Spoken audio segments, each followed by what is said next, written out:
Hi guys! Welcome back to my channel.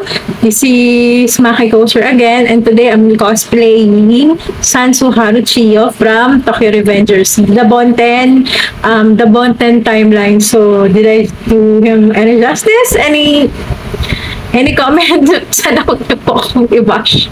So, this is my take on his cosplay. And, any comment is welcome. Sana huwag niyo ko i-bash masyado.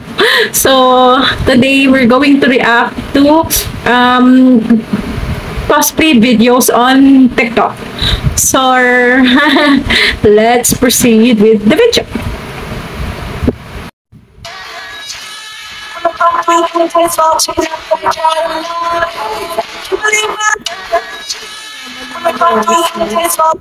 Ang yaman naman ni MC. Ang este pala ng asukal de papa ni MC. Nagkahata ka na. Ikaw na MC. Sige, push. Sige, push. Pili ko si Sanzu. Hindi. Mayanin sa si Sanzu. Sige na, sige na. Sige na.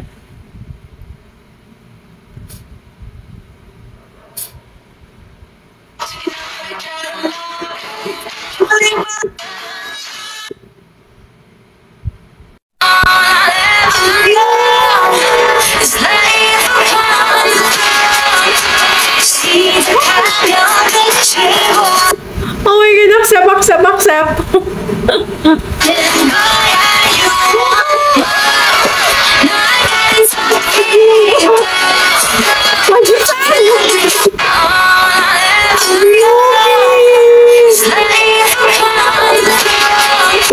I really like Inupi a lot. Why is Coco wearing heels? It should be the other way around, ma. Coco, ha?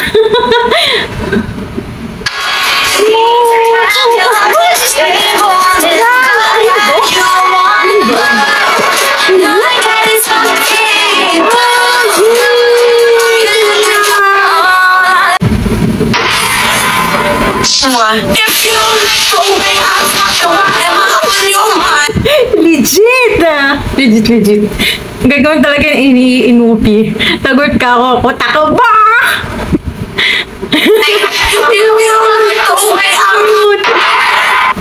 Looking for friends na pwedeng mag-cosplay kasama ko. Wala akong friends na cosplayer. Mga friends ko mostly mga normal na tao. I mean, hindi sila nagko-cosplay. Ako lang. Tsaka wala lang. Basta naman for friends. Gusto ko din maging ganyan. Gusto ko din mag-ganyan. Takbo! Koko! If you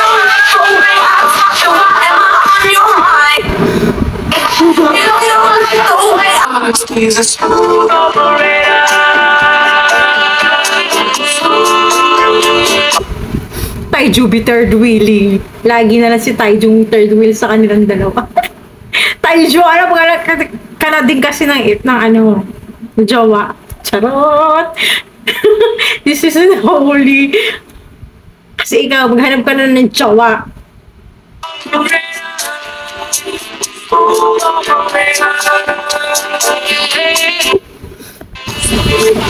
That is very, very true. Sa anong chapter na yun? Basta may chapter, special chapter, sabi ni, nalimutan ko yung pangalan ng author, basta yun. Sabi niya, bumalik sa, di ba, yung last na reset, bumalik sa Takemichi, tas nakasama si Mikey. Anong nangyari, sabi ni, based on sa chapter, niligtas ni Takemichi tsaka ni Mikey, or ni Takemichi, si Akane. So,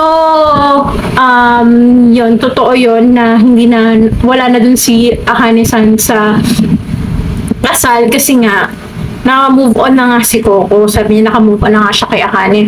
Feeling ko, kaya naka-move on siya. And the timeline, let's say Tokyo Revengers timeline, the Toman timeline, diba, obsessed si Coco sa pera since kaya siya obsessed sa pera dahil diba kailangan niya nga mapagamot si Ahane-san since sobra yung burns niya. So, naging obsessed siya sa pera kasi nga, kailangan ng malaking pera para mapagamot si Ahane-san. So, lahat, kahit illegal na bagay, ginawa ni Coco para lang kumita ng pera. So, feeling ko kaya nakaget over na si Coco sa last reset is because naligtas niya kasi si Ahane doon sa kasi sa Toman timeline, hindi niya naligtas si Ahane. So 'di ba sabi nga ni nung akala siguro ni Coco, 'di ba naligtas niya si Inupi. So sabi ni Inupi siya daw si Seisho, hindi siya si Ahane-san. So feeling ko kaya doon sa Toman timeline, so, hindi siya naka-get over kay Ahane kahit na namatay na si Ahane. Sorry, na dead soon, whatever na si Ahane-san is because 'di ba hindi niya nailigtas si Ahane-san. So guilty na, parang feeling ko nagigilty siya, sobra yung guilt na nararamdaman ni Coco kasi hindi niya naligtas si Ahane-san dun sa Toman timeline. Let's just say na lang Toman timeline. Hindi niya nalagtas si Ahane-san. So, alam mo yun, nag-weigh-in sa kanya yung lahat ng guilt niya, ng lahat ng pagsisisi niya na hindi niya nailigtas si Ahane. Kaya, tawag dito, feeling niya kasalanan niya lahat na hindi niya nailigtas si Ahane, kung saan ang nailigtas niya si Ahane, ganyan-ganyan. So, alam mo yun, kahit anong na wala na sa picture si Ahane, obsessed pa rin siya dun sa money kasi nga, kailangan niya ng madaming pera para kay Ahane. Tapos diba dun sa, hindi ko nakalimutan ko yung Kanto Manji versus Tokyo Manji second generation. Sabi ni Coco, get over na daw with Ahane. Tapos sabi niya, sabi ni Coco, okay, I'll give you my life. Parang ganyan, basta ganun. So, parang feeling, parang tawag dito, soulmate sila, ganun. So, ayun, siguro, ang feeling ko lang sa last timeline, kasi nga, since nailigtas na si Ahane, wala na yung obsession niya sa money. Meron man siyang obsession sa money. Hindi na dahil sa kailangan niya mapaggamot sa Ahane. Kaya nakag-get over siya. Kasi nga, doon sa original timeline, guilty siya. Parang sinisisi niya yung sarili niya kasi hindi niya nga nailigtas sa Ahane. Kaya ayun.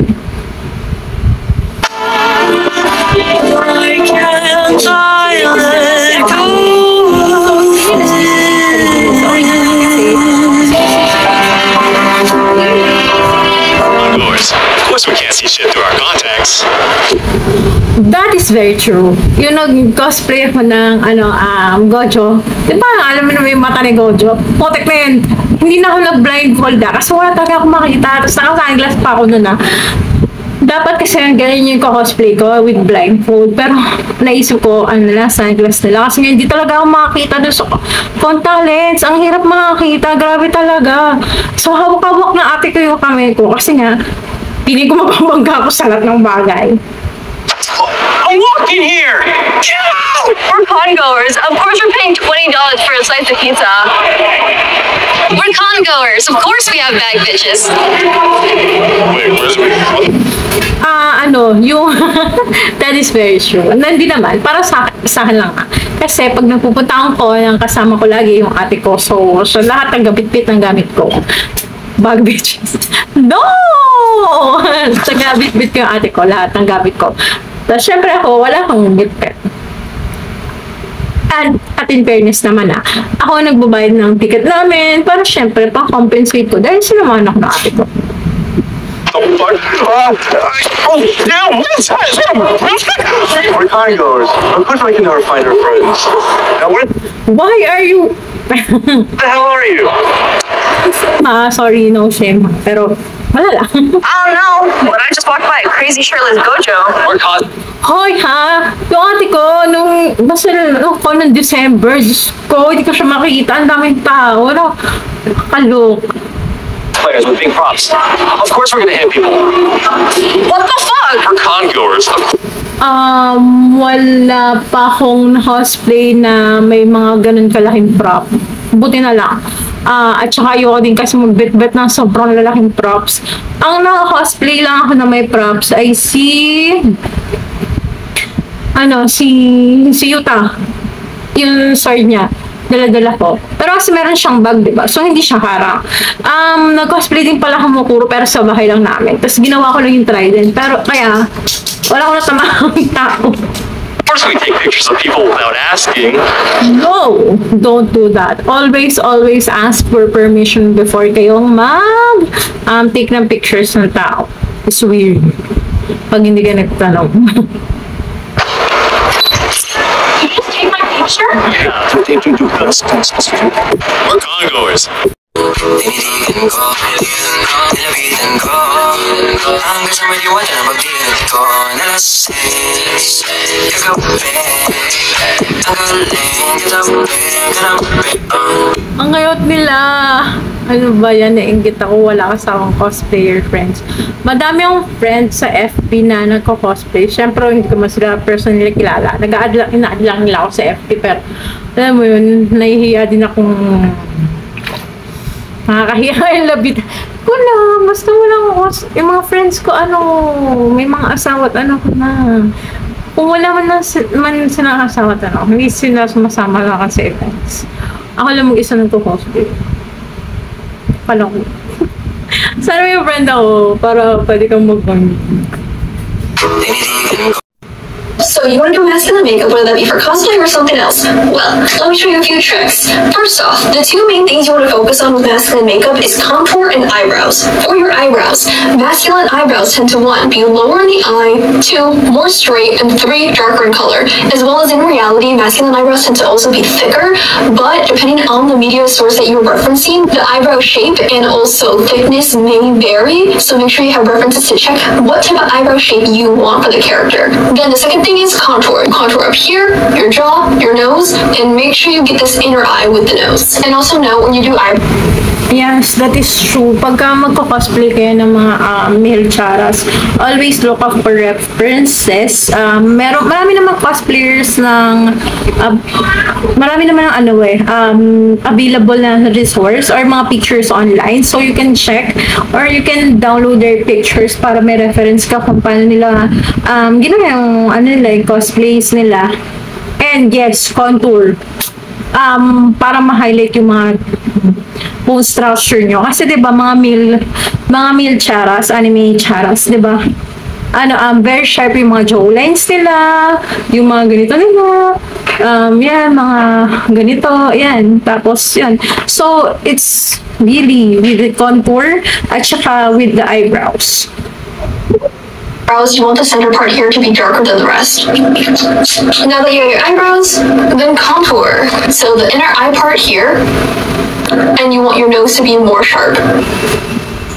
Jaw, and up here. As you can see, this side, more masculine, and this side is your normal face. Or after. Some of the things I like to... Also, shading. The shading. Yung eye makeup. Normally, I use brown shade para ma-highlight yung mga features ng mata ko para ma-emphasize siya. Or like, basta shading. Nakakatulong siya para ma-enhance yung mga bone structures mo, ganyan, sa mata. At saka, isa pa is yung eyeliners. Normally kasi yung mga male charas, eyeliners nila either patules, ganyan. So, make sure na try nyo at least mag-practice with coming from me, diba? Kala mo galing ko mag-eyeliner. Pero isa yun sa mga tawag nila. So, pwede nyo gawin para makopy nyo yung male charas. Personally add is I like extending my eye so it's more longer and straight, as well as adding Axa. And I use a eyeshadow, as you can see here. Normally, I do it so it makes my eye look a bit more longer. Yes. Tingnan nyo. Tingnan yung eye ko. Yung eyeliner ko. Patusok siya, tapos pag So, it highlights my eyes or like, it makes it more masculine. That way, it just gives my eye a bit more depth. And then I also do my Edyusal. And then I also add. I don't do Edyusal. Kasi diba normally the Edyusal is for like, parang eye bag siya. I already have that. Tignan mo, malaki. Parang kailangan niya. Charot. A little concealer to make the Edyusal bigger. And then to add a little light to my lips, I use a lip tone lip tint. Before, now as you can see, masculine makeup. Yes, that is true. So, shading, highlight, and contour. Yan. So, follow her tips para sa mga for more masculine makeup. 面で見ても横から見ても下から見てもいいようになってごめん You're so handsome. Tanga.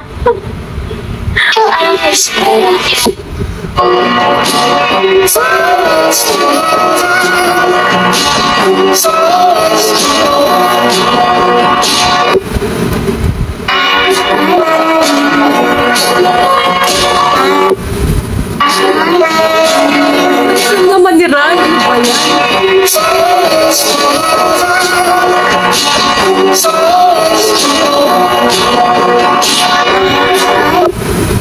So guys, those are the videos that we watched and reacted to. So thank you guys again for watching, and well, huwag niyo ako masyadong bash for my son's cosplay. So thank you guys for watching, and see you again in the next video.